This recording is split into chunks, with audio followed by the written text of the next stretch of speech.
Shalom. Call halal Yahweh by Shemawah Shai, Bahashem Rakakwadash. Double honors unto the apostles and the elders. Salutations to all my fellow laborers doing this work in truth and sincerity, risking their lives and their freedom to do so, now more so than ever.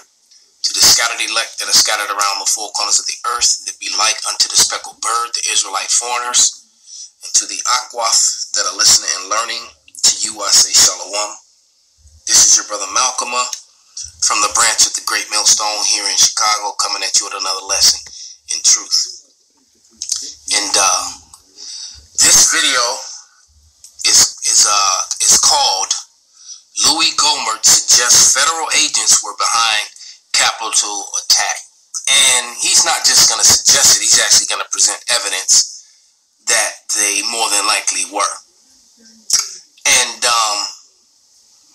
so I'm going to play this video. I'm going to try to play it uninterrupted, but I want to read a couple scriptures before, because basically what's happening is you're witnessing the downfall of Esau, Edom. You know, they've been made bare. Matter of fact, let's grab that. There's no more wisdom in teaming, man. These people have been made bare.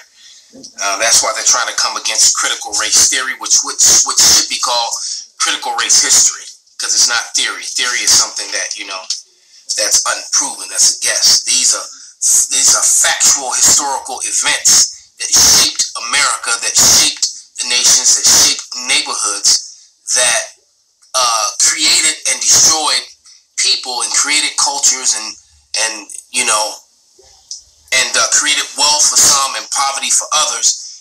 And you have groups of mainly Americans that look like him, that want this taken out of school. They want history removed from the things that they did, because now what's happening is Esau Edom is being bombarded with the truth about his past, and it's being taught to his children.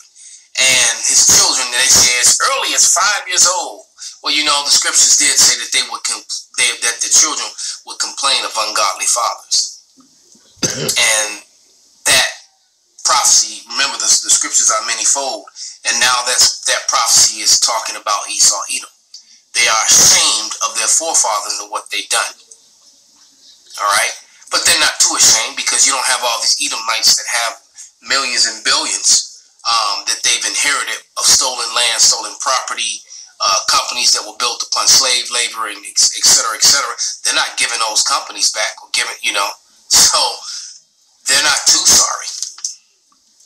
But this is Jeremiah 49:10, and it reads, "But I have made Esau bare. I have uncovered his secret places, and he shall not be able to hide himself. His seed is spoiled, and his brethren, and his neighbors, and he is not."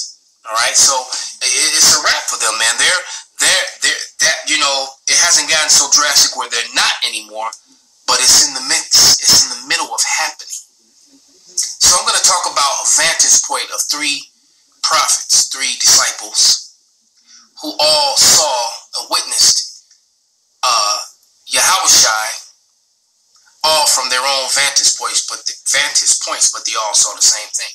So basically, it's kind of like how you got, let's say that you got 3 or 4 witnesses that all witnessed the same thing, but I witnessed the event straight on. You witnessed the event from a side profile. Another person witnesses it from the other side profile, and another person witnesses it from the rear.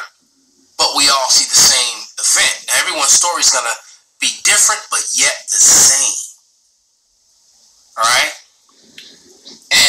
And they match up. So that's something that the Hebrew Israelites, we call that precepting.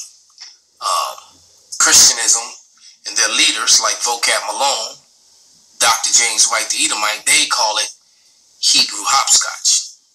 So let me run to a scripture real quick. I'm going to read Mark 3:25, and it reads,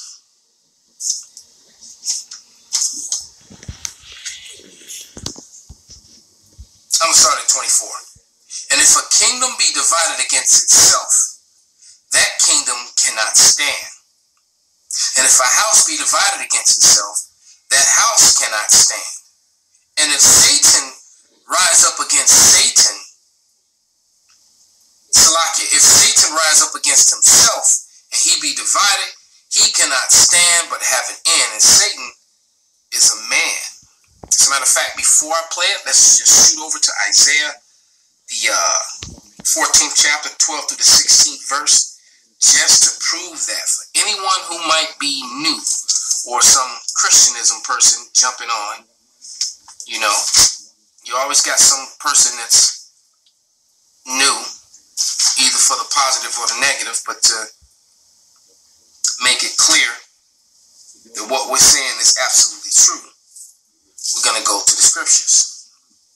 So yeah, that's Isaiah 14, and we're starting in verse 12, and it says, "How art thou fallen from heaven, O Lucifer?" Wonder how a Greek word got into